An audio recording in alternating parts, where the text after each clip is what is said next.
Hello everyone, welcome back to AACT classes. दोस्तों, जैसे कि आपको पता है कि हमने HCF और LCM का टॉपिक कंप्लीट किया था और इस वीडियो से हम स्टार्ट कर रहे हैं मेंसुरेशन का टॉपिक। ठीक है, जैसे कि आपके कुछ एग्जाम्स है स्टॉक असिस्टेंट, वेटरनरी फार्मासिस्ट, उनमें मेंसुरेशन का टॉपिक डायरेक्टली मेंशन किया गया है। और अगर आपको जनरल मैथमेटिक्स सिलेबस में लिखा है इन्होंने, तो उसमें भी ये मेंसुरेशन से क्वेश्चंस पूछते हैं। और मैं आपको बता दूं, मेंसुरेशन का टॉपिक बहुत ज़्यादा इंपॉर्टेंट है आपके लिए, क्योंकि हर एग्ज़ाम में आप देखोगे जिसमें मेंसुरेशन सिलेबस में है, आपको 3 से 4 क्वेश्चंस तो डेफिनेटली इससे मिलेंगे। तो इसको आप अच्छे से पढ़ लो। एक और बात मैं यहाँ पे बोलूँ, थोड़ा सा लंबा टॉपिक है, थोड़ा इसमें टाइम ज़्यादा लगेगा और मैं फिर से इसको बहुत ही बेसिक से स्टार्ट करने वाला हूँ। ठीक है, तो जिन लोगों को जियोमेट्री में मतलब उनकी महारत है, उनको जियोमेट्री अच्छे से आती है, तो वो इस वीडियो को थोड़ी ज़्यादा स्पीड पे देख सकते हैं। और जिन लोगों को लगता है कि उनको ये टॉपिक बहुत ही ज़्यादा वीक है, तो उनके लिए मैं ये टॉपिक बिल्कुल बेसिक से स्टार्ट करने जा रहा हूँ। ठीक है, तो चलो स्टार्ट करते हैं। सबसे पहले हम देखें मेंसुरेशन का मतलब क्या है। देखो, आपने जियोमेट्री तो पढ़ी है, बचपन से आप जियोमेट्री पढ़ते आ रहे हैं। ठीक है, तो इसमें भी बस वही है, जो जियोमेट्रिकल शेप्स है उसके बहुत सारे मेजरमेंट्स। जैसे आपके पास एक है रेक्टेंगल, आपके पास है ट्रायंगल, आपके पास 3D शेप्स हैं, जैसे आपके पास कोन होता है, आपके पास सिलेंडर होता है। ये बहुत टाइप के क्या जियोमेट्रिकल शेप्स हैं। तो इनके वेरियस मेजरमेंट्स, जैसे इसकी लेंथ है, इसकी विड्थ है, या इसका हम पेरीमीटर मेजर करते हैं। ठीक है, पेरीमीटर, या इसका हम एरिया मेजर करते हैं। इसी तरह अगर आपके पास 3D फिगर है, जैसे आपके पास सिलेंडर, तो इसका वॉल्यूम भी हम मेजर करते हैं। कभी कभी इसका सरफेस एरिया मेजर करते हैं। तो ये सब चीज़ें, areas, volumes, perimeter, surface areas आपकी कहाँ से बनते हैं? मेंसुरेशन से। तो बस आपको याद रखना है, कुछ शेप्स के बारे में हमें पढ़ना है और उनके मेजरमेंट्स के बारे में। ठीक, अब चूंकि शेप्स के बारे में पढ़ना है, तो सबसे पहले हम देखेंगे कि ये जो जियोमेट्रिकल शेप्स हैं, ये कितने टाइप्स की होती है। ठीक है दोस्तों, तो ब्रॉडली हम इनको सबसे पहले 2 टाइप्स में क्लासीफाई करते हैं। एक होती है 2D शेप्स, 2 डायमेंशनल, 2D मतलब 2 डायमेंशनल, और दूसरी होती है 3D, 3 डायमेंशनल। दोस्तों, आपको 2D और 3D का तो एक आइडिया होगा दिमाग में, आपको थोड़ा समझ आया होगा। देखो, 2D शेप्स क्या होती है, ये बहुत ही, इनको हम प्लेन शेप्स या फ्लैट शेप्स कहते हैं। जैसे आपके पास एक शीट ऑफ पेपर है, लेकिन एक ही, ठीक है, एक ही शीट ऑफ पेपर है, तो वो ऐसा है, एक रेक्टेंगल की शेप में है। अब देखो, ये प्लेन है, इसकी कोई हाइट नहीं है। अगर आप इसको नीचे रखोगे, किसी चीज़ पर रखोगे, किसी टेबल पे रखोगे, तो इसकी कोई हाइट नहीं होती है। ठीक है, तो मैं बोलूँगा इसकी सिर्फ 2 डायमेंशंस है। 2D क्यों बोलते हैं? क्योंकि इनके सिर्फ 2 डायमेंशंस होते हैं। जैसे इसकी एक डायमेंशन है क्या, लेंथ, और एक डायमेंशन है विड्थ। ठीक है, डायमेंशंस में असल में क्या, जो कोऑर्डिनेट सिस्टम है X, Y और Z, उसमें हमें देखना है। ठीक, अगर इसको मैं यहाँ पे रखूँ, तो इसको मैं यहाँ पे रखूँ, तो एक तो ये X की साइड से इसकी एक लेंथ होगी, और Y एक्सिस की साइड से इसकी एक विड्थ होगी। यहाँ से इसका कुछ नहीं होगा, हाइट इसकी कुछ नहीं होगी। इसी तरह आपके पास ट्रायंगल है, अगर मैं ट्रायंगल को यहाँ पे रख दूँ, तो सेम फॉर इट। ठीक, इसी तरह सर्कल को यहाँ पे रख दूँ। ठीक, तो ये सारी क्या बनती है? 2D shapes. आपको याद रखना है, 2D शेप्स में हम क्या, पेरीमीटर्स और एरियाज मेजर करते हैं, क्योंकि 2D शेप्स में वॉल्यूम नहीं होता, इसमें कोई वॉल्यूम हम मेजर नहीं कर सकते। ठीक, अब इसी तरह दूसरा जो टाइप है हमारे पास, वो क्या है? 3D shapes. 3D शेप्स यानी 3 डायमेंशनल। 3 डायमेंशनल मतलब इनके 3 डायमेंशंस होते हैं। अगर लेंथ और ब्रेड्थ होगी, तो हाइट भी होगी। जैसे आपको मैं एग्जांपल दूंगा, अभी आपने एक पेपर शीट लिया, अब आप ऐसे ही 100 पेपर शीट लो और एक दूसरे के ऊपर इनको रखो। जैसे आपके पास एक बुक होती है, ठीक है, तो बुक का क्या होता है? बुक की लेंथ भी होती है, बुक की विड्थ भी होती है, और बुक की हाइट भी होती है। जैसे ऐसे है, ठीक, ये हमारी एक बुक है, सॉरी, जैसे यहाँ पे मैं ऐसे बना लेता हूँ। ठीक, बुक थोड़ी इस शेप में होती है। ठीक, उसकी क्या होती है, एक तो ये लेंथ भी होगी, ये विड्थ भी होगी, और ये ऊपर की तरह कुछ हाइट भी होगी। तो इसको बोलते हैं हम 3 डायमेंशनल फिगर्स, या इनको हम क्या, सॉलिड शेप्स भी बोलते हैं। सॉलिड, इनको बोलते हैं प्लेन या फ्लैट, इनको बोलते हैं सॉलिड। और ये जो होते हैं 3D शेप्स, इनमें हम ज़्यादातर एरिया नहीं बल्कि सरफेस एरिया मेजर करते हैं और वॉल्यूम्स मेजर करते हैं। और जब हम वहाँ पे पहुँचेंगे, तब मैं बोलूँगा ये चीज़ें क्या होती है। ठीक है, और अब हम क्या करने जा रहे हैं, सबसे पहले कुछ मुझे लगता है 3-4 वीडियोस में हम सिर्फ 2D शेप्स को पढ़ने वाले हैं, ठीक है। तो पहले हम देखेंगे ये 2D शेप्स क्या होते हैं, इनके कौन कौन से एग्जांपल्स हैं, उनके एरियाज़ और पेरीमीटर्स को कैसे हम कैलकुलेट कर सकते हैं, ठीक है। तो सबसे पहले अगर मैं 2D शेप्स लूँ तो 2D शेप्स में सबसे बेस्ट एग्जाम्पल, या मैं बोलूँगा हर कोई 2D शेप जो हमें पढ़नी है एग्ज़ाम के लिए, वो क्या होती है, पॉलीगन। क्या होती है, पॉलीगन। तो पॉलीगन क्या होती है, एक तो 2D 2 डायमेंशनल है। एनक्लोज्ड शेप, एनक्लोज्ड शेप मतलब ये किसी साइड से ओपन ना हो। जैसे मैं अगर ऐसे एक शेप बना लेता हूँ, ये इस साइड से ओपन है, ठीक है। इसी तरह मैं ऐसी एक शेप बनाता हूँ, ये इस साइड से ओपन है, तो ये एनक्लोज्ड नहीं है, ये ओपन शेप्स है, ठीक है। लेकिन पॉलीगन क्या होता है, enclosed, formed by straight lines, और स्ट्रेट लाइन से बनना चाहिए। अब मैं ऐसे बनाऊँ, ठीक है, मैं बोलूँ सर चलो ये 2D भी है, एनक्लोज्ड भी है, लेकिन ये पॉलीगन नहीं है क्योंकि ये स्ट्रेट शेप से, स्ट्रेट लाइन से नहीं बना है, ठीक है। तो सर कैसे फिर बना सकते हैं, देखो अगर मैं 3 स्ट्रेट लाइन लूँ, देखो कम से कम मुझे कितने स्ट्रेट लाइन चाहिए, 3, इसको एनक्लोज करने के लिए, ठीक। तो ये 3 स्ट्रेट लाइन से बना है, एनक्लोज्ड फिगर है, 2D फिगर है, तो ये क्या है, पॉलीगन, ठीक। इसी तरह अब 4 ले सकते हो, अब 5, 6 ऐसे ही ले सकते हो, ठीक है। अब पॉलीगन्स के बहुत सारे टाइप्स बनते हैं on the basis of this number of sides, कितने साइड्स में लूँ, नंबर ऑफ स्ट्रेट लाइन्स। जैसे मैंने बोला आपको सबसे कम हम 3 स्ट्रेट लाइन्स ले सकते हैं, तो ऐसा जो पॉलीगन होता है उसको हम बोलते हैं ट्रायंगल, ठीक है। अगर हम 4 साइड्स वाला पॉलीगन बनाए उसको बोलते हैं क्वाड्रिलेटरल।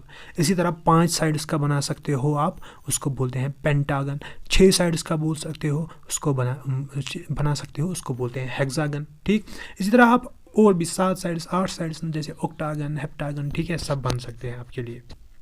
लेकिन फिर से मैं बोल दूं, एग्जाम पॉइंट ऑफ व्यू से आपके लिए 2 बहुत ज़्यादा इंपॉर्टेंट है, एक है ट्रायंगल और एक है क्वाड्रिलेटरल। इन्हीं दोनों को हमने पढ़ना है, ठीक है।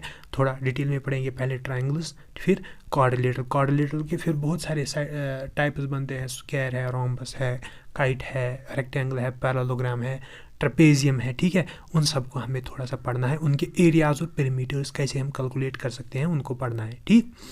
इसी तरह एक और चीज़ यहाँ पे मैं आपको बोलना चाहता हूँ, रेगुलर पॉलीगन। रेगुलर पॉलीगन क्या होता है, देखो पॉलीगन तो जनरली है, कुछ भी साइड्स का हो सकता है, लेकिन रेगुलर पॉलीगन होता है वो पॉलीगन जिसमें ऑल साइड्स आर इक्वल, हर कोई साइड इक्वल हो। जैसे मैं एक ट्रायंगल बनाऊं जिसके हर साइड इक्वल हो, आप में से कुछ लोगों को पता होगा कि इसको हम इक्विलेटरल ट्रायंगल कहते हैं।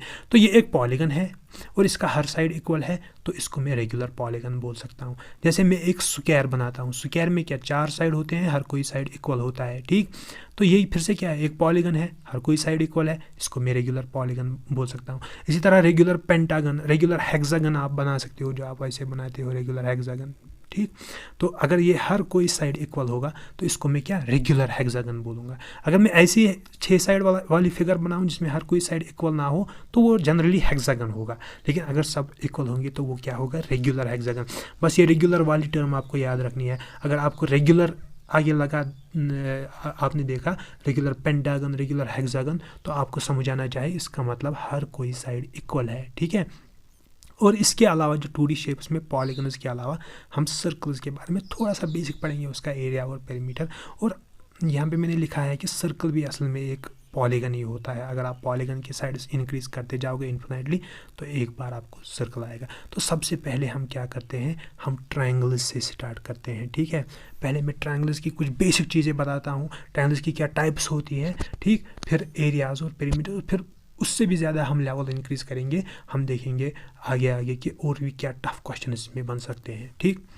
देखो सबसे पहले ट्रायंगल क्या है, ट्रायंगल एक पॉलीगन है, एनक्लोज्ड फिगर जैसे यहाँ पे मैंने बनाई है, ठीक है। तो एनक्लोज्ड फिगर है, हर साइड से बंद है और स्ट्रेट लाइन से बनी है, लेकिन कितने स्ट्रेट लाइन, 3, ठीक, 1, 2 और 3 स्ट्रेट लाइन, ठीक।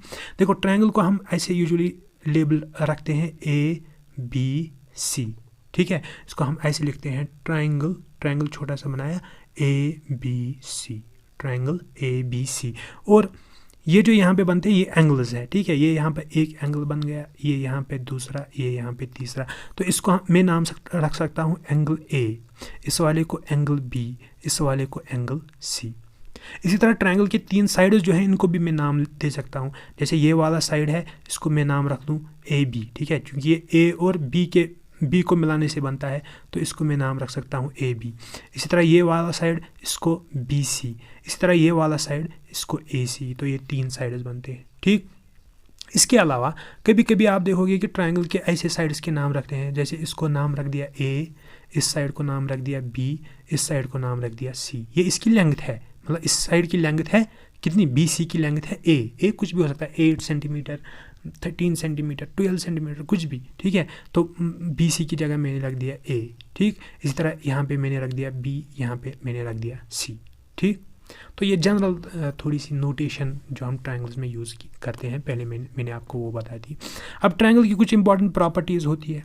सबसे पहले इंपॉर्टेंट प्रॉपर्टी आपने एंगल सम प्रॉपर्टी बचपन से पढ़ी होगी। Angle sum property of a triangle क्या बोलता है कि ट्रायंगल के जो इंटरनल एंगल्स होते हैं, कितने इंटरनल एंगल्स हैं, 3, 1, 2 और 3, एंगल ए, एंगल बी और एंगल सी।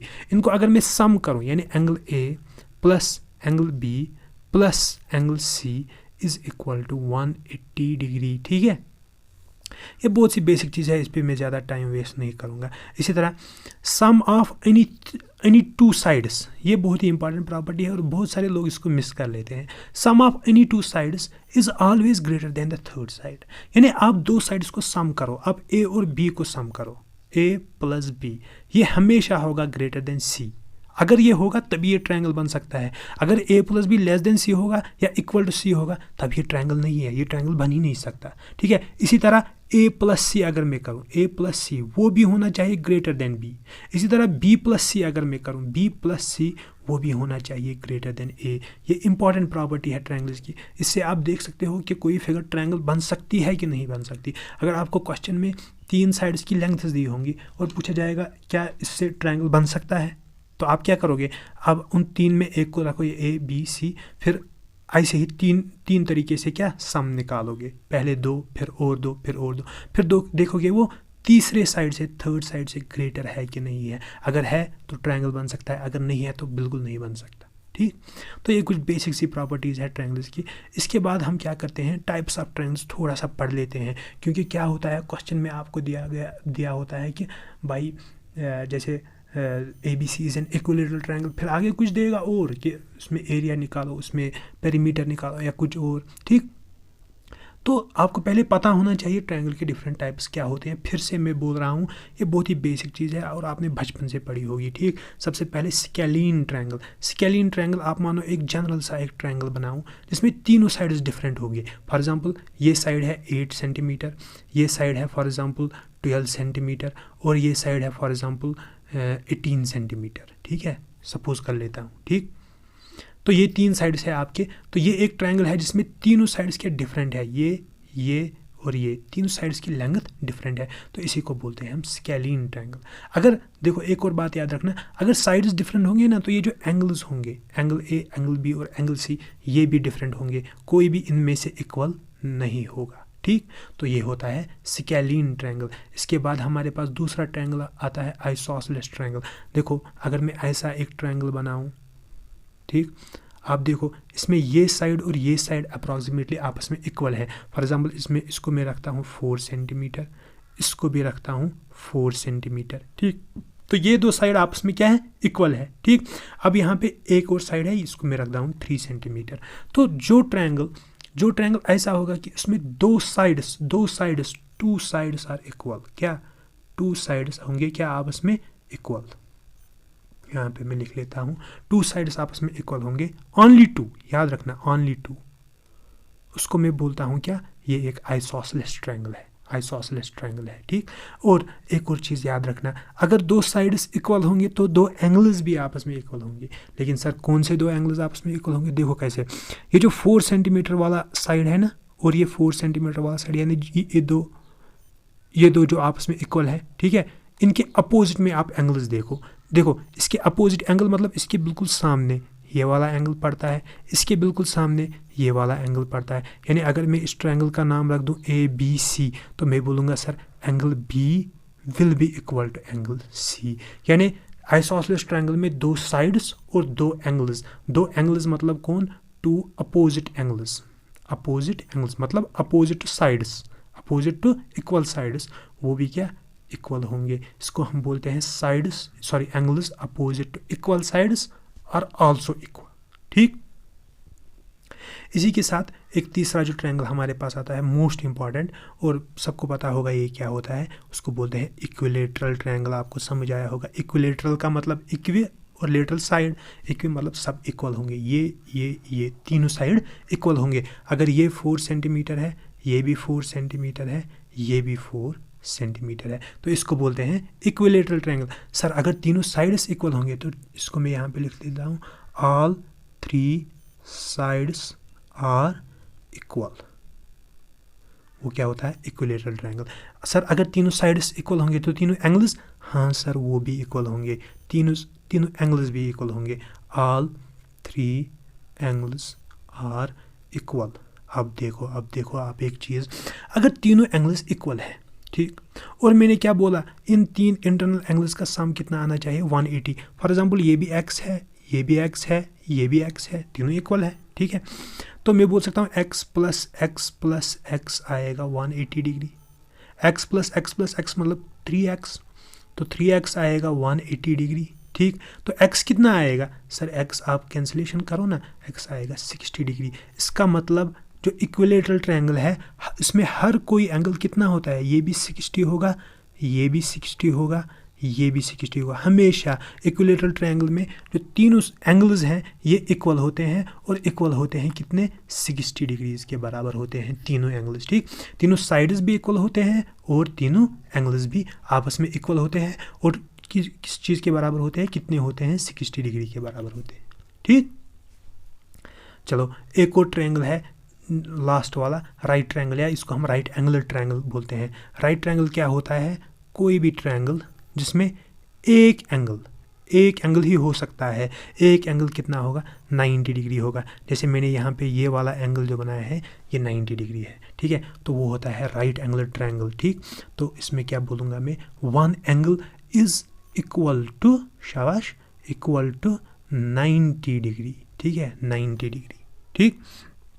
अब सर इसमें क्या खास बात है, देखो इसमें एक खास बात है, उसको हम बोलते हैं पाइथागोरस थ्योरम। आपने फिर से बचपन से ही पढ़ी होगी पाइथागोरस थ्योरम, ठीक, सबकी ज़ुबान पे होगी पाइथागोरस थ्योरम। क्या होती है Pythagoras theorem, sir hypotenuse square is equal to base square, सबने पढ़ी है, प्लस आल्टीट्यूड स्क्वायर। हम लिखते हैं base square plus altitude square, लेकिन बेस और आल्टीट्यूड हम किसी को भी मान सकते हैं। देखो ये हाइपोटेन्यूज क्या होता है, जो 90 डिग्री के अपोजिट जो साइड होता है ये हाइपोटेन्यूज, इसको बोलते हैं इस साइड को हाइपोटेन्यूज, ठीक है।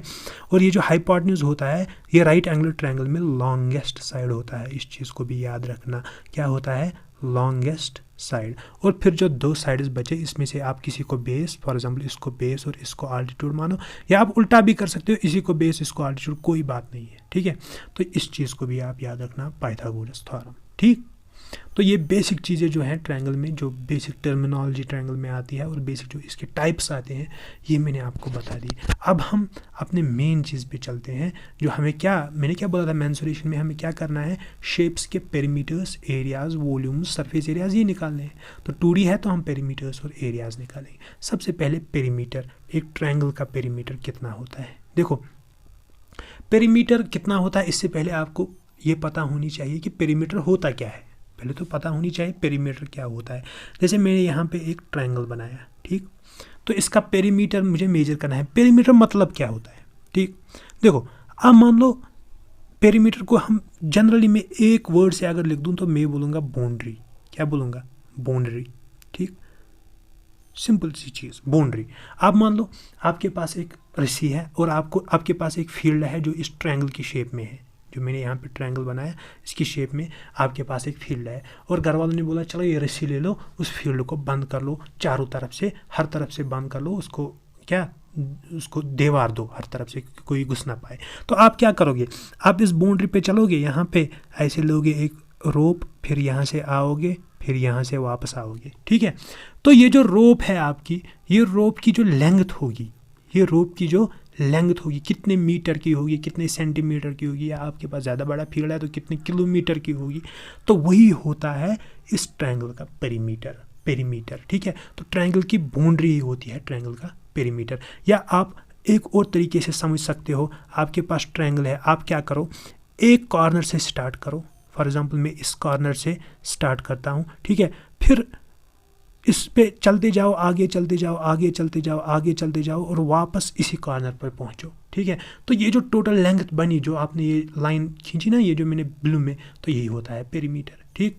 इसी तरह आपके पास अगर स्क्वायर है या कोई रेक्टेंगल है, ठीक, तो इसका पेरीमीटर क्या होगा, सर इस पर भी तार लगाते हैं, इस पर भी रस्सी लगाते हैं इर्द गिर्द, ठीक है, यहाँ से जाओ, यहाँ से जाओ, यहाँ से जाओ, यहाँ से जाओ, इसकी जो टोटल लेंथ होगी वही होता है पेरीमीटर। बेसिक सी चीज़ है, बहुत सारे लोगों को तो ये ऑलरेडी पता होगी, फिर भी मैं बोल देता हूँ, ठीक। अब हमें बोला गया है ट्रायंगल का पेरीमीटर क्या होता है, अब आप खुद बोलोगे, मैं नहीं बोलूँगा, ठीक। ये अगर मेरे पास ट्रायंगल है ए बी सी और इसके साइड्स दिए हुए हैं, फॉर एग्जांपल ये साइड, इसकी लेंथ है ए, इसकी लेंथ है बी, इसकी लेंथ है सी, आपको कोई बोलेगा चलो भाई इसका पेरीमीटर बोलो, आप बोलोगे सर यहाँ से स्टार्ट कर लो या कहीं से भी आप स्टार्ट कर लो, यहाँ से स्टार्ट कर लो, ठीक है। चलो तार लेते हैं, सबसे पहले यहाँ तक बी से सी तक कितनी रोप हमें लगेगी, सर ए, सर सबसे पहले ए तो आएगा, ठीक। सर फिर आगे चलते हैं, यहाँ से यहाँ तक कितनी लगेगी, सर बी, ठीक है, सर बी भी आएगा और ए और बी को आप ऐड कर लो, ठीक है। फिर यहाँ से स्टार्ट कर लो, वापस यहाँ तक वापस पहुँचे, ठीक है, यहाँ पर कितनी लगेगी, सर सी। तो ए प्लस बी प्लस सी, इस ट्रायंगल का क्या बनेगा, पेरीमीटर। सिंपल सी बात है, ठीक। आपको बाउंड्री की लेंथ देखनी है, आपके पास साइड्स दिए हुए हैं, तो सिंपल सी बात है, आप तीनों साइड्स को ऐड करो, आपको बाउंड्री की लेंथ आएगी। जैसे आपके पास एक ट्रायंगल है और उसके साइड्स ऐसे दिए हैं, ये 4 सेंटीमीटर है, ये 5 सेंटीमीटर है और ये 3 सेंटीमीटर है, ठीक है। चलो भाई इसका पेरीमीटर बोलो, ठीक है, सिंपल सी बात है, इन तीनों को ऐड करो, 4 और 3 7, 7 और 5 12, आप बोलोगे सर 12 सेंटीमीटर इसका टोटल पेरीमीटर आएगा, ठीक है। तो पेरीमीटर आपको समझ आया, ट्रायंगल का पेरीमीटर, सीधे साइड्स को सम करो, ठीक। अब एक और जो टर्म है इंपॉर्टेंट ट्रायंगल्स में, वो होती है, ट्रायंगल्स में नहीं, हर किसी शेप में आपको ये यूज़ में आएगी, ट्रायंगल्स में थोड़ा ज़्यादा आएगी, क्या होती है, सेमी पेरीमीटर। क्या, सेमी पेरीमीटर। देखो सेमी का मतलब क्या होता है, जैसे आपने सेमी सर्कल, सेमी का मतलब होता है हाफ, ठीक है। अब पेरीमीटर है सेमी पेरीमीटर, तो पेरीमीटर का हाफ। अब ट्रायंगल का पेरीमीटर सर आपने अभी बोला A plus B plus C, अगर साइड्स है ए बी सी तो A plus B plus C triangle के साइड्स आएंगे, तो इसको हाफ कर दो यानी डिवाइड बाई 2 कर दो, ये आएगा सेमी पेरीमीटर। और इस सेमी पेरीमीटर को हम यूजुअली एस से डिनोट करते हैं, ठीक है। ये भी इंपॉर्टेंट है, इसको भी आप याद रख दो। तो सेमी पेरीमीटर क्या होता है, पेरीमीटर का हाफ। जैसे ये ट्रायंगल है मेरे पास, इसका सेमी पेरीमीटर निकालो, सबसे पहले आप पेरीमीटर निकालो, 4 3 7, 7 और 5 12, सर पेरीमीटर आएगा 12, तो उसका हाफ कर दो, 12 का हाफ होता है 6, तो 6 सेंटीमीटर सर इसका सेमी पेरीमीटर आएगा, ठीक है। सिंपल बात है कि नहीं। चलो, तो ये this is all about perimeter of a triangle, ठीक। इसके बाद हम चलते हैं एक और इम्पॉर्टेंट चीज़, वो है area of a triangle. Area of a triangle क्या होता है, सबसे पहले मैं बोलूँ एरिया क्या होता है, ठीक। थोड़ा सा मैं समझाऊँ यहाँ पे एरिया क्या होता है, आपको पता होगा, जिन लोगों को नहीं पता है वो उनके लिए मैं बोल रहा हूँ थोड़ा सा। देखो पेरीमीटर मैंने क्या बोला, ये बाउंड्री, ठीक। एरिया क्या होता है, ये जो रीजन है ना ट्रायंगल के अंदर, इस ये जो आपने अभी बाउंड्री डाल दी, जो आपने अभी रस्सी लगा दी, ठीक है, तो वो कितना रीजन अंदर कवर कर रहा है, ठीक है, वो रस्सी कितना रीजन अंदर कवर कर रही है, ठीक, वही होता है एरिया, ठीक। ये जो रीजन अंदर ये कवर कर रही है, यही होता है ट्रायंगल का एरिया। कोई भी स्क्वायर सर्कल, तो अंदर कितना रीजन है वही एरिया है। अब अगर मैं आपको ऐसे बोलूँ, भाई आपको क्या करना है, आपके पास एक ट्रायंगुलर फील्ड है, ठीक है, तो आपको क्या करना है, उस पर मैट बिछाना है, उस पर मैट बिछाना है, तो आपको बोलना है कितना मैट लगेगा, ठीक है, मैट की कितना मेजरमेंट होना चाहिए, ठीक। तो आप क्या करोगे, आप पेरीमीटर बोलोगे मुझे कि एरिया बोलोगे, सर मैट तो इस रीजन पे बिछाना है, पूरे रीजन पे बिछाना है, ठीक है, तो हम एरिया बोलेंगे। अगर मैं बोलूँ चलो आप इसको फेंसिंग करनी है, सर फेंसिंग तो सिर्फ यहाँ से करनी है, तो हम पेरीमीटर बोलेंगे। ये आगे आपको क्वेश्चन मिलेंगे ऐसे, ठीक है, जिसमें आपको बोला जाएगा कि फेंसिंग के लिए ये चाहिए, या आपको ये पूछा जाएगा कि चलो इस फील्ड में आपको टाइल्स लगानी है, ठीक है, टाइल्स तो आप मेजरमेंट बोलो मुझे, ठीक है, तो क्या बोलोगे, फिर से एरिया, ठीक है, फिर से एरिया। जैसे आप काम करते हो ना घर में, जब आपके पास एक दीवार है, आपने इस पर पेंट कर दिया या इस पर पैनलिंग कर दी, तो फिर वो जो काम करने वाले होते हैं वो क्या करते हैं, एंड में इसका मेजरमेंट लेते हैं, ठीक है, जिसको कश्मीरी बोलते हैं फुटवेयर कर्व, ठीक है। तो मेजरमेंट जब वो करते हैं तो वो क्या लेते हैं, वो पेरीमीटर लेते हैं, नहीं, वो एरिया लेते हैं। वो इसका एरिया यहाँ बोलेंगे सर हाँ लेंथ इतनी है, विड्थ इतनी है, फिर चूँकि ये रेक्टेंगल बनता है तो लेंथ इंटू ब्रेड्थ बोलेंगे, ठीक है। तो ये जनरल मैंने आपको बोला कि एरिया क्या होता है। अब ट्रायंगल का एरिया कैसे कैलकुलेट करते हैं, फिर से एक बेसिक सी फार्मूला, ठीक है। ट्रायंगल के एरिया के लिए क्या है, एरिया ऑफ ट्रायंगल क्या होता है, is equal 1/2 base into altitude, base into altitude, ठीक है।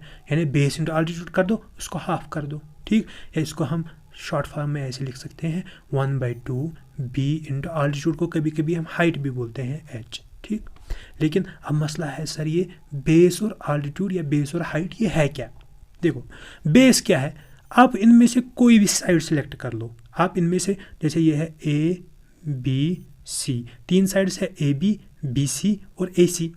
आप इन तीनों में से कोई भी साइड सिलेक्ट कर लो, उसको आप बेस मान सकते हो। ये नहीं ज़रूरी है कि बी सी आपको यहाँ पे लग रही है बेस, ठीक है, तो इसी को मान लोगे। आप ए सी बी और ए बी को भी बेस, किसी को भी बेस मान सकते हो। मान लो आपने बी सी को बेस माना, तो बेस आएगी आपकी बी सी, यानी इसकी लेंथ अगर ए है, अगर इसकी लेंथ 8 सेंटीमीटर है, 5 सेंटीमीटर है, तो आपकी बेस बनेगी। फिर सर आल्टीट्यूड, देखो आल्टीट्यूड क्या होता है। अब आपको क्या करना है, जो आपने एक बार बेस सिलेक्ट कर ली, चलो आपने इसको बेस सिलेक्ट कर लिया, आपको इसके अपोजिट वाले कॉर्नर पे जाना है। इसका अपोजिट कॉर्नर कौन सा है सर, ये है, ठीक, ए है कि नहीं है, ठीक। तो वहाँ से आपको एक लाइन ड्रा करनी है, यहाँ से ए से आपको लाइन ड्रा करनी है। कैसे, लेकिन जब वो बी सी के साथ टकराए, जब वो लाइन बी सी के साथ मिले, तो वो इस पर परपेंडिकुलर बननी चाहिए। यानी ऐसे में एक लाइन डाल दूँ, ठीक, ऐसे में एक लाइन डालूँ, तो यहाँ पे 90 डिग्री एंगल बनना चाहिए। ये एंगल कितना होना चाहिए, 90 डिग्रीज। फिर ये जो लाइन बनती है, अगर मैं इसको फॉर एग्जांपल नाम रख दूँ ओ, तो ये जो ए ओ ये जो यहाँ से यहाँ तक ए ओ की लाइन बनती है, इसी को हम हाइट या आल्टीट्यूड बोलते हैं, ठीक है। तो ये हाइट आएगी क्या, ए ओ। फिर इसकी जो लेंथ होगी 3 सेंटीमीटर 5 सेंटीमीटर, इसको आप यहाँ पे रख दो, इसको भी यहाँ पे रख दो, एरिया निकाल सकते हो, ठीक। लेकिन फिर से मैं बोल दूं, आप बेस किसी को भी ले सकते हो, ये ज़रूरी नहीं है। आप फिर से मैं इसी ट्रायंगल को बना लेता हूँ, ए बी सी। कोई बोलेगा सर नहीं, मैं ए सी को बेस ले लेता हूँ, तो ठीक है, बेस की जगह आप ए सी का मेजरमेंट डाल दो, ए सी कितने सेंटीमीटर है यहाँ पे बेस की जगह, ठीक। फिर आपको क्या निकालना है, हाइट। तो फिर से यही मेथड, इस ए सी के देखो अपोजिट वाला कॉर्नर कौन है, अभी ए सी के अपोजिट कॉर्नर कौन है, बी। तो बी वाले बी यहाँ से आपको क्या करना है, एक लाइन डालनी है जो ए सी पे परपेंडिकुलर होगी। तो ऐसे डालो, यहाँ पे 90 डिग्री एंगल बनना चाहिए। तो अगर मैं इसको नाम रख दूँ फॉर एग्जांपल एम, तो बी एम जो यहाँ पे बनेगी वो आल्टीट्यूड बनेगा। इसी तरह कोई ए सी को भी ले सकता है, सॉरी ए बी को भी बेस ले सकता है। फिर उसको क्या करना है, उसको यहाँ से ऐसे परपेंडिकुलर डालना है। अगर इसमें नाम रख दो एन, तो सी एन जो है वो आल्टीट्यूड बनेगा, ठीक। तो बस आपको समझना है बेस और आल्टीट्यूड का चक्कर, ठीक है। देखो आपको वहाँ पे वो शेप्स नहीं देंगे, आपको डायरेक्ट देंगे, चलो ये बेस है, ये हाइट है, लेकिन फिर भी आपको ये समझ आना चाहिए बेस और हाइट का मतलब क्या होता है, ठीक है। तो आगे चलता हूँ मैं। देखो एक क्वेश्चन है, बहुत ही अच्छा क्वेश्चन है। क्या बोला है, the base of a triangle is, देखो ऐसे आपको क्वेश्चन दिया जाएगा, बेस दी हुई है, हाइट दी हुई है, आपको कुछ भी देखने की ज़रूरत नहीं है, ठीक है। The base of a triangle is 30 centimetre and height is 6 centimetre. एक ट्रायंगल है आपके पास, इसको मैं T1 बोलता हूँ, ठीक है। तो इसकी बेस B1 कितनी है, 30 सेंटीमीटर, ठीक, और इसकी हाइट H1 कितनी है, 6 सेंटीमीटर, ठीक है sir. The height of another triangle, तो दूसरा ट्रायंगल है मेरे पास, इसको मैं यहाँ पे रख लेता हूँ T2 अब डबल द एरिया मतलब ये जो T2 है इसका एरिया T1 का डबल है, 2 गुना है, ठीक है।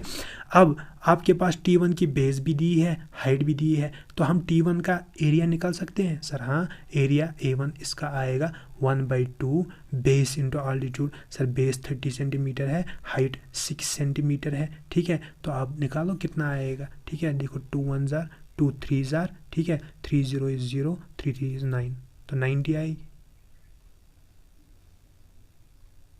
कुछ गलत हुआ क्या, नहीं, ठीक है। तो कितना आएगा 90। तो इस वाले T1 का एरिया कितना है 90। इसने बोला है T2 another triangle of double the area. तो सर इसका एरिया कितना होगा, इसका डबल 90 का डबल होता है 180 क्या सेंटीमीटर स्क्वायर। छोड़ो यूनिट्स को, यहाँ पे आपको यूनिट्स सेम है, सर यहाँ पे आप सेंटीमीटर लगा देना, ठीक है, सेंटीमीटर लगा देना यहाँ पे, ठीक है। तो 180 सेंटीमीटर स्क्वायर इसका एरिया बनता है। अब हमें क्या और बोला है, हैविंग द बेस 20 सेंटीमीटर। ये जो दूसरा ट्रायंगल है इसकी बेस, इसको मैं B2 रख लेता हूँ, ये कितनी है 20 सेंटीमीटर। हमें निकालना क्या है height, the height of another triangle is, ठीक है। तो हाइट इसकी H2 हाइट हमें निकालनी है, ठीक। फिर से सर हमें अब एरिया दिया हुआ है, हाइट निकालनी है। तो कौन सी बड़ी बात है सर इसका एरिया जो होगा A2 वो होगा 1/2 into base B2 into height H2, ठीक। सर A2 कितना है सर 180 है, उसका डबल, ठीक। तो सर 1/2 बेस भी दी है sir 20 into height sir H2 इसकी निकालनी है। सर 2 1 जार 2 10 जार 10 और ये 0 जाएगा, सर H2 आएगी 18 सेंटीमीटर, ठीक है। तो इसकी हाइट सर आएगी 18 सेंटीमीटर। सर है कोई ऑप्शन, हाँ सर यहाँ पे सेंटीमीटर लिख देना, 18 सेंटीमीटर बी पार्ट इसका आंसर आएगा। सिंपल है कि नहीं है। ऐसे ही सिंपल क्वेश्चंस आपको पूछे जाएंगे, ज़्यादा कॉम्प्लेक्स क्वेश्चंस आपको वहाँ पे इस चैप्टर से नहीं पूछे जाते हैं, ठीक। देखो अब एरिया ऑफ ट्रायंगल तो हमने एक फार्मूला ये देखी, आपने बचपन से इसको पढ़ा है। एक और फार्मूला होती है, सर क्यों दूसरी फार्मूला क्यों हमें चाहिए। देखो अगर आपके पास एक ट्रायंगल दिया है, इसकी आपको दी है सर बेस इतनी है, हाइट इतनी है, एरिया निकालो, तो आप करोगे 1/2 बेस इंटू आल्टीट्यूड।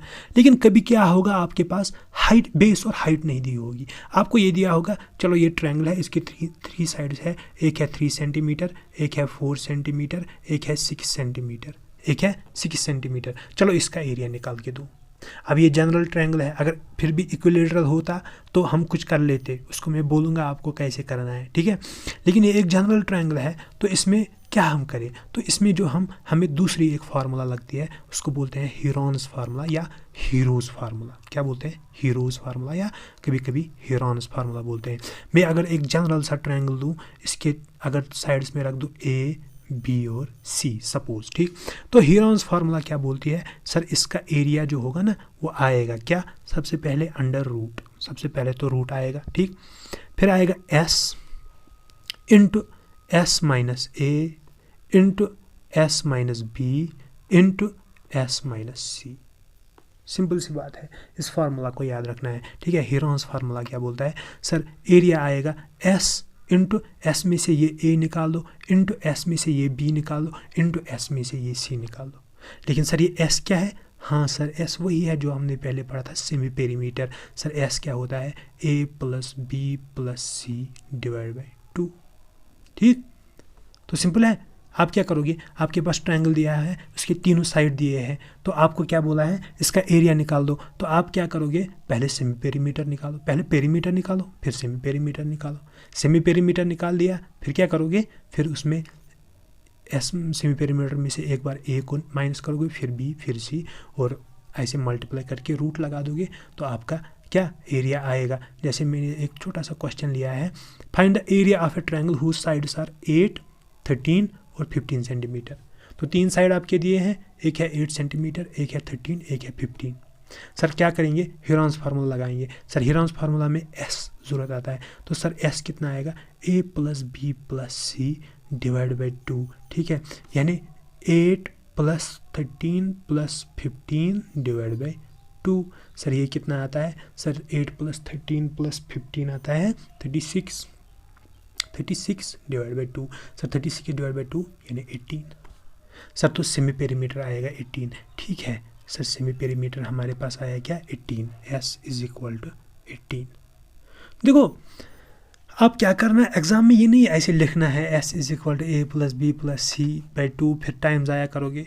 एग्जाम में आप क्या करोगे, आपको क्या निकालना है, सेमी पेरीमीटर। सेमी पेरीमीटर क्या होता है, पेरीमीटर का हाफ, ये दिमाग में करना है। सर पहले पेरीमीटर निकालो, साइड 3 दिए हैं, ऐसे ही दिमाग में इनको ऐड करो, 15 और 13 सर 28 और 8 सर 36, ठीक। निकालना क्या है, सेमी पेरीमीटर। सर 36 का हाफ 18, तो S इज इक्वल टू 18। ठीक है, ऐसे करना है एग्जाम में।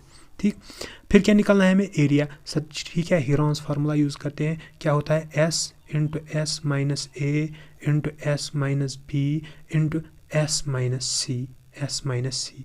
ठीक है सर, तो आएगा एस कितना है 18 into sir 18 minus A, sir इसको ए रख दो 8 इंटू 18 माइनस बी, सर इसको बी रख दो 13 इंटू 18 माइनस सी, सर तीसरा साइड कौन सा बचा, इसको सी रख दो 15। ठीक है, तो सर कितना आएगा, सर ये आएगा 18 इंटू 18 माइनस 8 10, ठीक है, इंटू 18 माइनस 3 कितना है सर 5 इंटू ये आएगा 3। ठीक है, देखो फिर से मैं बोल दूँ, फिर से एग्ज़ाम में आपको इतना नहीं करना। आपने जब एस देखा, सर एस है 18, ये प्रैक्टिस से हो जाएगा, ये चीज़ें आपकी प्रैक्टिस से क्या और तेज़ हो सकती हैं। देखो अंडर रूट, सर सबसे पहले तो एस आएगा 18, सर फिर एस माइनस ए, सर ये ए है 18 में से 8 निकाल दो सर 10, ठीक है, फिर 18 में से 13 निकाल दो सर 5, फिर 18 में से 15 निकाल दो सर 3। बस एक स्टेप में, 2 स्टेप में आप ये कर सकते हो। ठीक, अब ये कितना आएगा, ये अंडर रूट आपको सॉल्व करना है। फिर से बोल दूँ, अंडर रूट सॉल्व करने का दो तरीके हैं, एक तो आप इनको मल्टीप्लाई कर दो, फिर देखो वो किसी का रूट बनता है कि नहीं। देखो दूसरा तरीका मैं कैसे बोलता हूँ आपको, थोड़ा लॉन्ग बनता है, लेकिन जो बड़े बड़े रूट होंगे आपके पास आराम से ऐसे सॉल्व कर सकते हो, लेकिन कंडीशन है कि आपको ऐसे मल्टीप्लिकेशन चीज़ों की दी होनी चाहिए। देखो 18 को मैं लिख सकता हूँ 2 into 3 into 3, 2 3 jar 6, 6 3 jar 18 into 10, 2 into 5, sir 5 ऐसे ही इंटू 3। अब आपको क्या करना है, आपको जिन चीज़ों के पेयर्स बनते हैं उनको स्क्वायर रख दो। जैसे 2 इंटू 2 हुआ 2 स्क्वायर, 3 इंटू 3 हुआ 3 स्क्वायर, 5 इंटू 5 हुआ 5 स्क्वायर, ये 3 बचा है, इसको ऐसे रख दो। अब क्या है, ये स्क्वायर वाले रूट से बाहर आएंगे। ठीक है, जब मतलब स्क्वायर और रूट में बोलता हूँ ना, स्क्वायर और रूट कैंसिल हो जाएगा, मतलब ये इस 2 का स्क्वायर और ये रूट कैंसिल, इसको बाहर निकाल दो तो 2 ही बचेगा, इनटू इसी तरह ये 3 ही बचेगा, इनटू इसी तरह ये 5 ही बचेगा। लेकिन अंदर क्या बचेगा, रूट में 3, ये बाहर नहीं आ पाएगा क्योंकि इसके पास स्क्वायर ही नहीं है, क्या देगा। ठीक, तो 2 3 जार 6, 6 5 जार 30, तो 30 रूट 3 आपका आंसर आएगा। ठीक, तो ऐसे करना है चीज़ों के एग्जाम में, क्विक, बहुत तेज। ठीक, इवन आप क्या, ये स्क्वायर भी नहीं आपको लिखना है। आपने देखा 2 2 है तो बाहर लिख दो 1 2, 2 3 है तो बाहर लिख दो 1 3, 2 5 है तो बाहर लिख दो 1 5, अंदर क्या बचा, रूट 3। ठीक है सर, 30 रूट 3। ऐसे चीज़ों को एग्जाम में करना है, लेकिन मैं यहाँ पे क्या करता हूँ, आपको पहले बेसिक चीज़ें समझा लेता हूँ। ठीक, अब देखो एक और क्वेश्चन मैंने लाया आपके लिए, बहुत ही अच्छा क्वेश्चन है। ठीक, क्या बोला है, if the sides of a triangle are doubled. सबसे पहले तो आपके पास एक ट्रायंगल है और उसके साइड्स सपोज मैं लेता हूँ ABC। अब क्या बोला है, अब मैं दूसरा एक ट्रायंगल लेता हूँ, उसके साइड्स डबल कर लेता हूँ, ये बनेगा 2A, ये बनेगा 2B, ये बनेगा 2C। ठीक, then by how many times the area will change, area कितने टाइम्स चेंज, इंक्रीज या डिक्रीज होगा। ठीक, अगर इसका एरिया है A1, इसका एरिया है A2, तो A2 will be how many times A1। ठीक है, यानी A2 5 टाइम्स A1 होगा, 2 टाइम्स A1 होगा, 4 टाइम्स या 3 टाइम्स A1 होगा, या 4 टाइम्स या 5 टाइम्स या 2 टाइम्स आपको बोलना है। ठीक, तो क्या किया मैंने, साइड्स को डबल किया। ठीक, साइड्स को डबल किया, फाइंड क्या करना है, एरिया कितना इंक्रीज होगा। ठीक, देखो फिर से साइड्स और एरियाज। ठीक, तो सीधे आपको बताना चाहिए सर, हीरोन्स फार्मूला यूज़ करते हैं। सबसे पहले इस ट्रायंगल का एरिया क्या आएगा, सर A1 आएगा, general sir S into S minus A into S minus B into S minus C। ठीक, लेकिन सर इसके लिए S क्या होगा, S होगा sir semi perimeter, A plus B plus C, A plus B plus C divide by 2, simple सी बात है। अब सर दूसरे ट्रायंगल A2 का हम एरिया निकालते हैं, सर वो कितना आएगा, देखो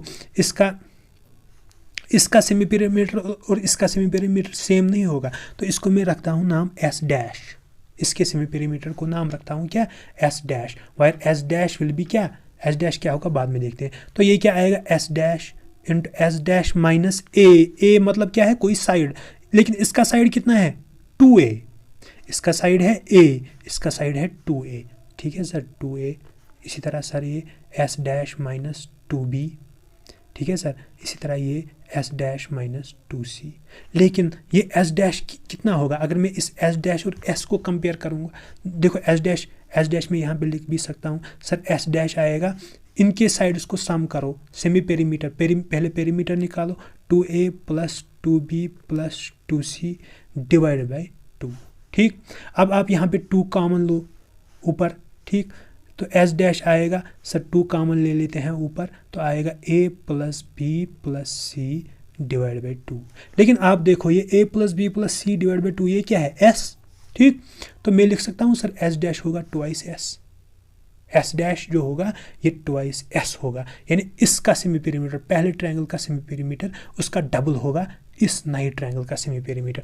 अब देखो फिर से मैं बोलता हूँ, एग्जाम में इतना लंबा करने की ज़रूरत नहीं है। एग्जाम में आप क्या करोगे? देखो सर, अगर इसके साइड्स डबल हो रहे हैं, इसके साइड्स डबल हो रहे हैं, इसकी लेंथ भी डबल, इसकी लेंथ भी डबल, इसकी लेंथ भी डबल, तो मैं बोलूँगा ना इसका पेरीमीटर भी डबल होगा। अगर इसका पेरीमीटर भी डबल होगा तो सेमी पेरीमीटर भी डबल होगा, ठीक।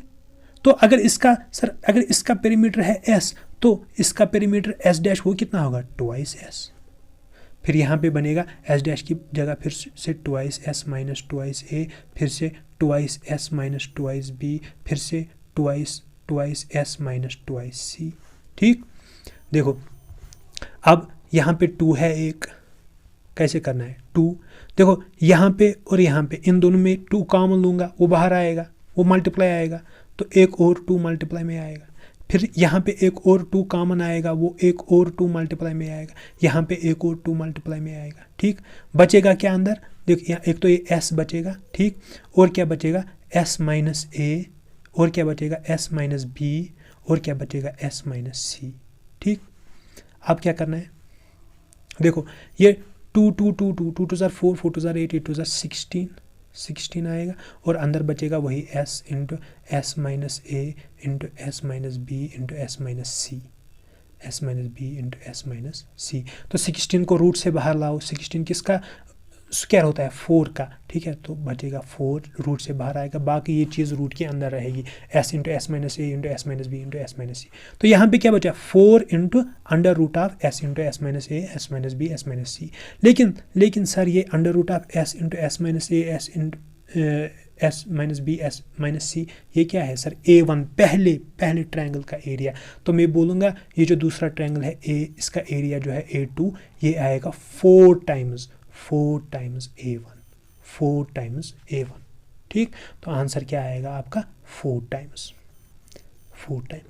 देखो ये मैंने बेसिक से आपको ये चीज़ समझाई, लेकिन अगर मैं बोलूँ, अगर मुझे करना होगा ये क्वेश्चन, तो मैं कैसे करूँगा? देखो मुझे पता है सर एरिया होता है s into S minus A into S minus B into S minus C. अगर मुझे करना होता है ये क्वेश्चन, मैं कैसे करता? देखो सबसे पहले मैं बोलूँगा हर साइड को डबल करना है, तो यहाँ पे भी 2a, यहाँ पे 2b, यहाँ पे 2, यहाँ पे हर जगह में 2 डाल दूँ, 2 सर। क्योंकि साइड्स डबल हुए तो पेरीमीटर भी डबल होगा, पेरीमीटर डबल होगा तो सर हाफ पेरीमीटर भी डबल होगा, सर हाफ पेरीमीटर डबल होगा मतलब यहाँ पे भी 2, यहाँ पे भी 2, यहाँ पे भी 2, यहाँ पे भी 2 सर। फिर ठीक है ये 2, और जैसे मैंने अभी बोला इसमें से एक 2 कॉमन आएगा, एक और 2, इसमें से एक 2 कॉमन आएगा, एक और 2, इसमें से एक 2 कॉमन आएगा, एक और 2, और बाकी तो वही अपना ही एरिया बचेगा, ठीक है। फिर इनको रूट से बाहर निकालो, 2 2 4 2 8 16 को रूट से बाहर निकालो, 16 का रूट होता है 4 सर, तो 4 टाइम्स मेरा आंसर आएगा। तो पहले आप चीज़ों को बेसिक से समझो, फिर आप शॉर्टकट तरीके से दिमाग में ही सारी चीज़ें कर सकते हो, लिखने की भी ज़रूरत नहीं है, ठीक है। आपने फार्मूला लिख दी, इस पर नज़र डालो, वहीं से आप सब कुछ फाइंड आउट कर सकते हो, ठीक। तो ये हुई बात क्या? एरिया की, ठीक। देखो एक और बात मैं आपको बताऊं, area of an equilateral triangle. क्योंकि क्या होता है, कभी कभी मैंने देखा है एग्जाम से डायरेक्ट क्वेश्चन पूछा जाता है, क्या एक इक्विलेटरल ट्रायंगल आपको दिया हुआ है और उसका एक साइड दिया हुआ है, उसका एरिया फाइंड करो। देखो मैंने आपको बोला था इक्विलेटरल ट्रायंगल क्या होता है। इक्विलेटरल ट्रायंगल सर वो ट्रायंगल होता है जिसके सारे साइड्स इक्वल होते हैं, ये भी ए, ये भी होगा ए, ये भी होगा ए। अब हमें क्या करना है काम? इसका एरिया निकालना है। सर एरिया क्या होता है ट्रायंगल का, आपने तो अभी बोला sir 1/2 base into height, 1/2 base into height, sir ये एरिया आएगा। ठीक, कोई बात नहीं। सर बेस, सर आपने बोला कोई भी साइड को बेस लो, हम चलो इसी को बेस ले लेते हैं। ठीक है सर, तो बेस कितनी है, कितनी है लेंथ इसकी यहाँ से यहाँ तक, सर आपने बोला a है। ठीक है a है, तो आएगा 1/2 a इंटू सर अब हाइट, हाइट को हमें देखना है। हाइट क्या होता है सर, आपने बोला था ये जो बेस है इसके अपोजिट जाओ, अपोजिट वाला ये आएगा, वहाँ से यहाँ पे परपेंडिकुलर डाल दो। ठीक है सर, यहाँ पे परपेंडिकुलर डालते हैं, तो ये जो है इसकी अगर मैं टोटल लेंथ रखता हूँ h, यही मेरी हाइट है। अब मुझे इस हाइट को निकालना है। अगर ये हाइट मेरे पास आ गई तो मैं एकदम से एक इक्विलैटरल ट्रायंगल का एरिया फाइंड आउट कर सकता हूँ। ठीक, अब ये हाइट कैसे निकालूँ मैं, ये हाइट निकालने का मसला है। देखो एक बहुत ही की एक चीज़ है यहाँ पे आपको समझना है, वो जो इक्विलैटरल ट्रायंगल होता है उसमें एक अहम प्रॉपर्टी होती है। इक्विलैटरल ट्रायंगल में ये जो आपने ये परपेंडिकुलर डाला, ठीक है, ये क्या करता है, ये अपोजिट साइड जिस पे आपने ये परपेंडिकुलर डाला इसको बाइसेक्ट करता है। बाइसेक्ट मतलब ये वाला पार्ट और ये वाला पार्ट ये दोनों आपस में इक्वल होंगे। यानी ये जो टोटल साइड था ए, यहाँ से यहाँ तक था ना ए, तो जब परपेंडिकुलर मैंने उस पर डाला तो यहाँ पे परपेंडिकुलर ने इसको कट कर दिया। ठीक, तो ये इसको ऐसे कट करता है कि यहाँ पे ए का आधा आएगा, यहाँ पे आधा। यानी अगर ये टोटल है फॉर एग्जांपल 8 सेंटीमीटर, अगर ये टोटल है 8 सेंटीमीटर, तो जब मैं परपेंडिकुलर इस पर डालूंगा ना तो ये इसको ऐसे कट करेगा कि यहाँ से यहाँ तक बचेगा 4 सेंटीमीटर और यहाँ से यहाँ तक भी बचेगा 4 सेंटीमीटर। ठीक है, अब अगर ये टोटल ए है और मैंने इक्विलैटरल ट्रायंगल में ये परपेंडिकुलर डाल दिया, तो अब मैं बोल सकता हूँ ये जो होगा ये बचेगा a/2, ये वाला पार्ट यहाँ से यहाँ तक, सिर्फ यहाँ से यहाँ तक। इसी तरह जो यहाँ से यहाँ तक ये वाला पार्ट है ये भी बनेगा मेरा कितना, a/2। ठीक है सर, तो क्या देखो आप एक और चीज़, ये जो ट्रायंगल है यहाँ पे एक तो पूरा है इक्विलैटरल ट्रायंगल, लेकिन यहाँ पे एक छोटा ट्रायंगल बन रहा है कि नहीं बन रहा है। ठीक है, हाँ सर बन रहा है ये छोटा ट्रायंगल। चलो ज़रा इसको बाहर निकाल दो थोड़ी देर के लिए समझने के लिए, इसको मैं ऐसे लिख लेता हूँ। इसका ये वाला साइड कितना है a, ये वाला साइड कितना है, देखो सिर्फ इतना, ये टोटल है a, यहाँ से यहाँ तक है a, लेकिन जो इतना पार्ट जो मैंने बाहर निकाला ये कितना है सर, ये a/2 है, और ये सर मेरी हाइट है जो मुझे फाइंड करनी है। ठीक, और यहाँ पे 90 डिग्री है क्योंकि मैंने परपेंडिकुलर डाला। तो ये राइट एंगल ट्रायंगल बना कि नहीं बना। राइट एंगल ट्रायंगल मैंने आपको पहले ही बोला कि राइट एंगल ट्रायंगल में क्या होता है, हम पाइथागोरस थ्योरम यूज़ कर सकते हैं। तो ठीक है, करो ना यार, पाइथागोरस थ्योरम को यूज़ करो। देखो पाइथागोरस थ्योरम, हाइपोटेन्यूज कौन सा है, ये वाला हाइपोटेन्यूज है, तो हाइपोटेन्यूज स्क्वायर यानी a square is equal to base, चलो इसको बेस मान लो, इसका स्क्वायर a/2 का होल स्क्वायर प्लस आल्टीट्यूड, चलो इसको आल्टीट्यूड मानो सर h का स्क्वायर। ठीक, तो ये आएगा a square is equal to, इसको खोलो, a स्क्वायर / 4 आएगा, a का स्क्वायर और 2 का स्क्वायर। ठीक है, प्लस h स्क्वायर। हमें क्या चाहिए h, पहले h स्क्वायर ढूंढ लेते हैं। ठीक, इसको इस साइड ले जाओ, माइनस हो जाएगा, तो मैं बोल सकता हूँ h स्क्वायर आएगा a square minus a square / 4। ये सब्ट्रैक्शन आप कर लो यहाँ पे, ठीक है, क्रॉस मल्टीप्लिकेशन करके, ये 4a square minus a square यानी 3a स्क्वायर / 4 इंटू यहाँ पे कुछ नहीं है 1, 4 1 4। हमें लेकिन चाहिए कि h, यहाँ पे क्या है h स्क्वायर, तो स्क्वायर को इस साइड लाओ, ये रूट बनेगा, तो h बनेगा √3a स्क्वायर / 4, 3a स्क्वायर / 4। अब जो चीज़ रूट से बाहर आ रही है उसको रूट से बाहर निकालो। ठीक है, तो h आएगा सर, देखो 3 तो किसी का स्क्वायर नहीं है, 3 रूट में ही रहेगा। ठीक, a स्क्वायर इसको बाहर ला सकता हूँ, स्क्वायर और रूट कैंसिल हो जाएगा, a / सर 4 2 का स्क्वायर होता है तो ये रूट के बाहर आएगा, तो 2, तो h मेरा क्या आएगा, √3/2a। ठीक है, तो ये जो हाइट होगी एक इक्विलैटरल ट्रायंगल की हाइट हमेशा कितनी होगी सर, √3/2 इंटू a इसका साइड है, तीनों साइड a के बराबर है, तो सर ये जो हाइट होगी ये किसके बराबर होगी, √3/2 इंटू a। समझ आया आपको। देखो एक और तरीका है शॉर्ट में इसको समझने के लिए। देखो इस राइट एंगल ट्रायंगल को फिर से मैं यहाँ पे बना लेता हूँ, ये h है, ये a है, ये a/2 है। मैंने क्या बोला था, इक्विलेटरल ट्रायंगल में हर कोई एंगल कितना होता है, 60 डिग्री। ये एंगल भी 60 है, ये एंगल भी 60 है, ये एंगल भी 60 है, ये एंगल 60 है, तो ये भी तो यही है, ठीक है, तो ये एंगल भी 60 ही होगा, ठीक है, तो मैं बोल सकता हूँ ये एंगल 60 है। अब दोस्तों, आप में से हर किसी ने 10th में तो ट्रिग्नोमेट्री पढ़ी होगी, ठीक है, बेसिक ट्रिग्नोमेट्री पढ़ी होगी। अगर मैं आपको बोलूँ यहाँ पे साइन 60 निकाल दो, साइन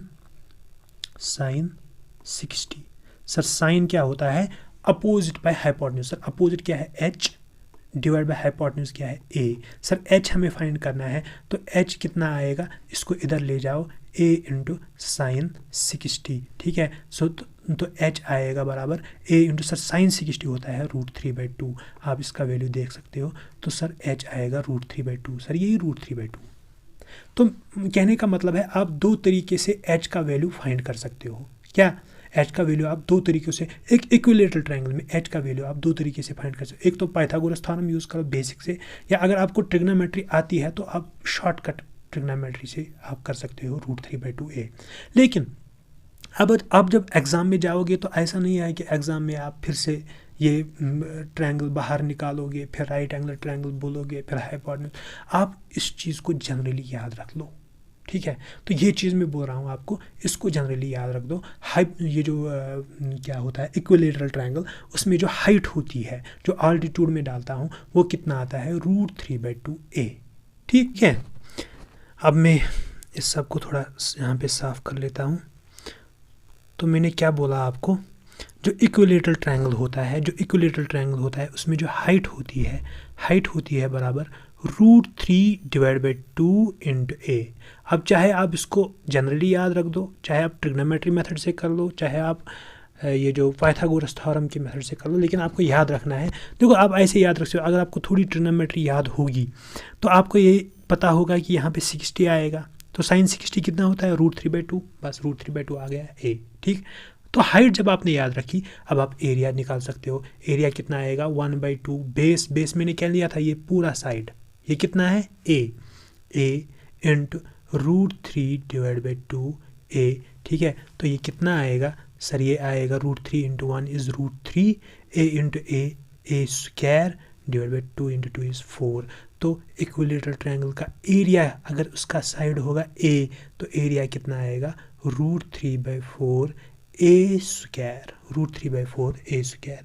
देखो मैंने आपको क्यों इस तरीके से बताया, क्योंकि कभी क्वेश्चन वो हाइट पे भी पूछते हैं, कभी क्वेश्चन वो क्या पूछते हैं, हाइट पे भी। इक्विलेटरल ट्रायंगल है, उसकी हाइट बताओ, उसका आल्टीट्यूड बताओ, या उसका आल्टीट्यूड ये है, उसका साइड बताओ, ठीक। तो आप हाइट को याद रख दो, हाइट को आप याद रखो, आपको एरिया खुद आएगा।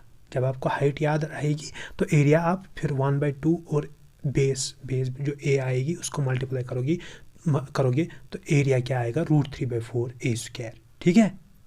तो ये चीज़ आपको याद रखनी है। मैंने आपको इसका प्रूफ दिखाया, अब आप इस मेथड से कर लो या आप जनरली इसको याद रख दो, ये आप तक है, ठीक है। देखो एक और नोट, इम्पॉर्टेंट नोट, इसको आप याद रखना, क्या, among all types of triangles. देखो अगर मैं बहुत सारे टाइप्स का ट्रायंगल लूँगा, यहाँ पे स्केलिन है, यहाँ पे आइसोसेलेस भी है, यहाँ पे राइट ट्रायंगल भी है, और यहाँ पे इक्विलेटरल ट्रायंगल भी है, ठीक है। तो क्या बोल रहा है, equilateral triangle has the maximum area for a given perimeter.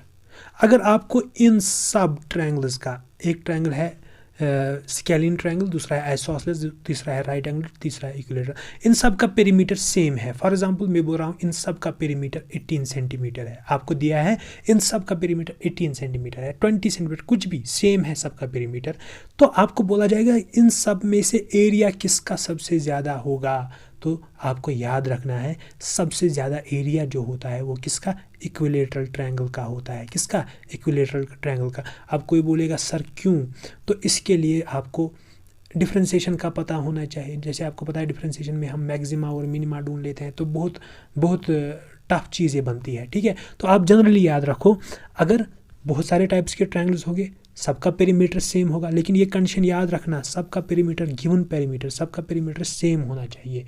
तो उन सब में से सबसे ज़्यादा एरिया किसका होगा, इक्विलेटरल ट्रायंगल का। इस पे भी आपको क्वेश्चन पूछ सकते हैं, वो मैं कल आपको बताऊंगा कैसे इस पे क्वेश्चन बन सकता है, ठीक है। आज मैंने आपके लिए एक क्वेश्चन लाया है, क्या बोला है, one side of an equilateral triangle is 9 centimetre. ठीक है, तो इक्विलेटरल ट्रायंगल है तो ए किसके बराबर है, 9 सेंटीमीटर। अब हमें पता है ये इक्विलेटरल ट्रायंगल है तो तीनों साइड इतने ही होंगे 9 centimetre. Find the area of triangle, हमें इसका एरिया निकालना है। देखो सिंपल सा क्वेश्चन है, JKSSB ने 2018 के एग्ज़ाम में पूछा हुआ है। ठीक है, मैंने अभी आपको बोला इक्विलेटरल ट्रायंगल का एरिया क्या आता है सर, आता है √3 / 4 × A²।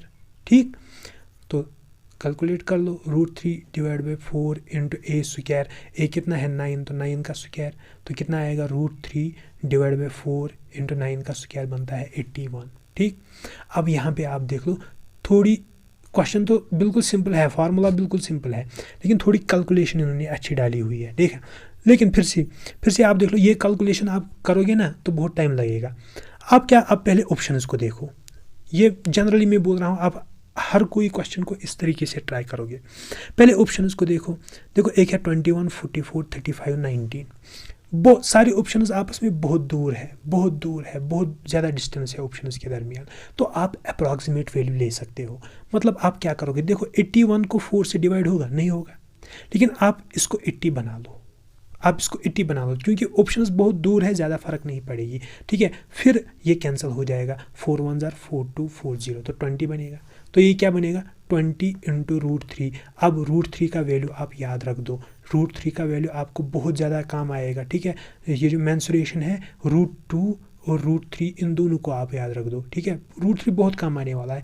√3 होता है 1.73 के बराबर, कितना 1.73, तो ये आएगा × 1.73। ठीक है, इसको मल्टीप्लाई करो, पहले 0 को ऐसे रख दो, 2 3 = 6, 2 7 = 14, एक आएगा कैरी, 2 1 = 2 3। ठीक, तो पॉइंट 2 के बाद था लेकिन 0 है तो पॉइंट यहाँ पे आएगा, तो कितना बनेगा 34.6। तो लेकिन मैंने क्या किया था, 81 को 80 बनाया था। ठीक है, तो ये आया 34.6। इसलिए आप अप्रॉक्सीमेट देखो किसके नज़दीक है सर, ये इसके नज़दीक है 35.07। ठीक है, तो सर ये मेरा आंसर आएगा। आप अगर यहाँ पे 81 ही रखोगे, फिर आप कैलकुलेटर पे कैलकुलेट करो तो यही आएगा एग्जैक्ट। लेकिन चूंकि ऑप्शंस बहुत दूर है, आप अप्रॉक्सीमेट निकालो। लेकिन अगर ऑप्शंस दूर नहीं होंगे, अगर यहाँ पे दिया होगा 34.5, यहाँ पे दिया है 35.2, ठीक है, तो 35 के नज़दीक ही सारे ऑप्शंस हैं, तो फिर तो आपको अच्छे से कैलकुलेशन करनी पड़ेगी। लेकिन चूंकि यहाँ पे ऑप्शंस बहुत दूर है, देखो आपको आंसर आया 34.6। आप देखो सबसे क्लोज किसके है, इसको टिक कर दो। ठीक, तो दोस्तों ये आज की वीडियो में हम यहीं पे इस वीडियो को ख़त्म करते हैं। ठीक है, तो अगले वीडियो में फिर से हम ट्रायंगल्स के बारे में बात करेंगे। कुछ चीज़ें रहती है, जैसे आपको इन रेडियस ट्रायंगल का, या इसी तरह सर्कम रेडियस। ठीक है, इस पे क्वेश्चंस बन सकते हैं, मैंने देखे हैं, JKSSB ने थोड़े क्वेश्चन पूछे हैं इन रेडियस के बारे में, एक क्वेश्चन मैंने देखा है। ठीक है, तो इसको भी हम कवर कर लेंगे। ठीक, और ज़्यादा क्वेश्चंस करेंगे जिनसे हमें ये सारे कंसेप्ट्स और ज़्यादा क्लियर होंगे। ठीक है, तो अगली वीडियो में हम वही करते हैं और फिर हम आगे नए शेप्स पे चलते हैं। ठीक है, तो आज के वीडियो में इतना ही। बस आप कमेंट सेक्शन में बोलो, थोड़ा रेस्पॉन्स दो कमेंट सेक्शन में, आप कुछ बोलते नहीं हो, थोड़ा रेस्पॉन्स दो कि आपको कैसा लगा, आपको कोई इम्प्रूवमेंट की ज़रूरत है कि नहीं है। ठीक है, या आप कोई भी सजेशन अपनी तरफ से, चाहे पॉजिटिव और नेगेटिव, आप मत डरो, कुछ भी आप बोल सकते हो। ठीक, थैंक यू।